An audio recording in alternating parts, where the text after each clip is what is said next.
అచ్చ తెలుగమ్మాయి ఇప్పుడిప్పుడే టాలీవుడ్ ఇండస్ట్రీలో విపరీతమైన క్రేజ్ సొంతం చేసుకుంటుంది.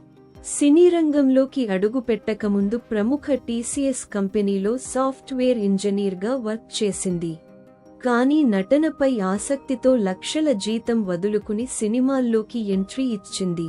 మెగా పవర్ స్టార్ రామ్ చరణ్తో కలిసి ఈ అమ్మడు చేసిన ఓ సినిమాతో తెలుగులో విపరీతమైన క్రేజ్ వచ్చింది. ప్రస్తుతం అటు సినిమాలు ఇటు సోషల్ మీడియాలో యాక్టివ్గా ఉంది తెలుగమ్మాయి పూజిత పొన్నాడ. 2016లో నాగార్జున, కార్తీ నటించిన ఊపిరి సినిమాతో ఇండస్ట్రీలో కెరీర్ స్టార్ట్ చేసింది. ఈ సినిమాలో చిన్న పాత్రలో కనిపించి మెప్పించింది.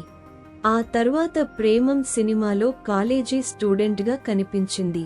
ఇందులో నాగచైతన్య హీరోగా నటించిన సంగతి తెలిసిందే.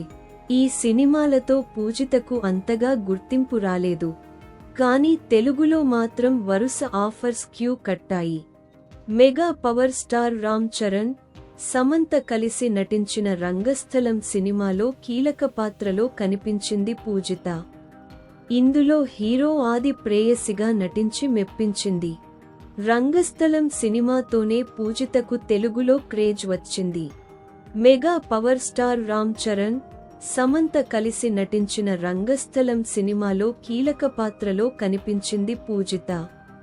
ఇందులో హీరో ఆది ప్రేయసిగా నటించి మెప్పించింది. రంగస్థలం సినిమాతోనే పూజితకు తెలుగులో క్రేజ్ వచ్చింది. అలాగే ఇటు సోషల్ మీడియాలో నిత్యం గ్లామర్ ఫోటోలతో నెట్టింట రచ్చ చేస్తుంది. రెగ్యులర్గా క్రేజీ ఫోటోస్ షేర్ చేస్తూ నెటిజన్లను ఆకట్టుకుంటుంది. తాజాగా ఈ అమ్మడు షేర్ చేసిన ఫోటోస్ వైరల్ అవుతున్నాయి.